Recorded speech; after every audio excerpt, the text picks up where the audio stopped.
SCO की बैठक में पाकिस्तान और चीन पर बरसे भारतीय विदेश मंत्री जयशंकर। सरेआम लगाई ऐसी फटकार कि अगले बगले झांकने लगे चीन और पाकिस्तान। इस्लामाबाद में जयशंकर का दिखा तगड़ा स्वैग, पाकिस्तान को उसके मुंह पर सुनाई खरी खरी। भारत के विदेश मंत्री डॉक्टर एस जयशंकर ने पाकिस्तान की धरती से चीन और पाकिस्तान दोनों को ही कड़ा संदेश दे दिया है। जयशंकर ने जहां सीमा पार आतंकवाद को लेकर पाकिस्तान को कड़ी फटकार लगाई, तो वहीं संप्रभुता का मुद्दा पुरजोर तरीके से उठाकर चीन को साफ कर दिया कि भारत सीपीईसी को स्वीकार नहीं करता है। करीब एक दशक के बाद किसी भारतीय विदेश मंत्री की पाकिस्तान की पहली यात्रा थी। एससीओ शिखर सम्मेलन में जयशंकर ने पाकिस्तान और चीन का बिना नाम लिए उन्हें जबरदस्त तरीके से धो डाला।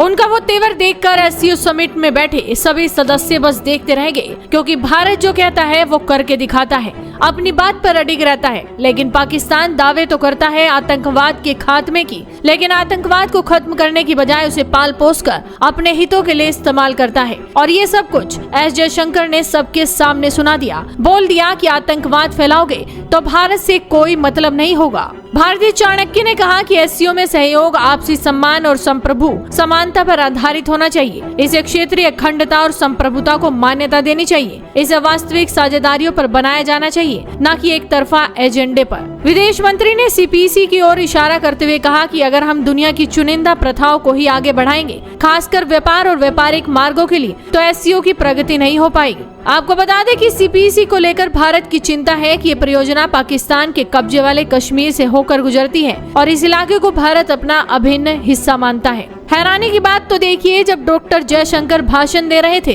तब पाकिस्तान के टेलीविजन ने समिट का लाइव ही बंद कर दिया, क्योंकि पाकिस्तान के चरित्र का लाइव प्रसारण जो हो रहा था। जयशंकर का यह बयान ऐसे वक्त पर आया है जब चीन ने कश्मीर के मुद्दे को पाकिस्तान में उठाया। डॉक्टर जयशंकर ने एससीओ के सदस्यों से कहा, मैं आपसे अनुच्छेद 1 पर ध्यान देने का अनुरोध करता हूं, जो एससीओ के उद्देश्यों और काम को समझाता है। इसका मुख्य मकसद आपसी भरोसा, दोस्ती और अच्छे पड़ोसियों के संबंधों को मजबूत करना है। इसका एक और उद्देश्य विभिन्न क्षेत्रों में सहयोग बढ़ाना है, खासकर क्षेत्रीय स्तर पर। इसका लक्ष्य संतुलित विकास को बढ़ावा देना और संघर्ष को रोकने के लिए एक सकारात्मक ताकत बनना है। चार्टर ने साफ साफ बताया था कि हमारी 3 मुख्य चुनौतियां हैं: आतंकवाद, अलगाववाद और उग्रवाद, जिनसे निपटने के लिए एससीओ पूरी तरह से प्रतिबद्ध है। डॉक्टर जयशंकर यही नहीं रुके, उन्होंने आगे कहा कि अगर हम आज की स्थिति देखें तो इन लक्ष्यों पर काम और भी महत्वपूर्ण हो गया है। इसलिए हमारे लिए एक ईमानदार बातचीत करना जरूरी है। पाकिस्तान को संदेश देते हुए वो कहते हैं कि अगर विश्वास की कमी है, सहयोग पर्याप्त नहीं है, या दोस्ती कमजोर है, या अच्छे पड़ोसी जैसे संबंध कहीं गायब हो गए हैं, तो हमें साफ तौर पर आत्मनिरीक्षण करने और इन समस्याओं के समाधान को खोजने की जरूरत है। ऐसे में कहा जा सकता है कि एस जयशंकर ने जिस तरह से पाकिस्तान के घर में घुसकर उसे आईना दिखाने का काम किया, उसके बाद तो पाकिस्तान कहीं मुंह दिखाने लायक नहीं बचा। फिलहाल सोशल मीडिया पर पाकिस्तान की जमकर थू-थू हो रही है और भारतीय विदेश मंत्री का स्वैग पूरी तरह से जलवा बिखेर रहा है। तो आप इस वीडियो पर क्या कहेंगे, अपनी राय हमें कमेंट कर बताइए। साथ ही इस वीडियो को शेयर कीजिए और जुड़े रहिए हेडलाइंस इंडिया के साथ।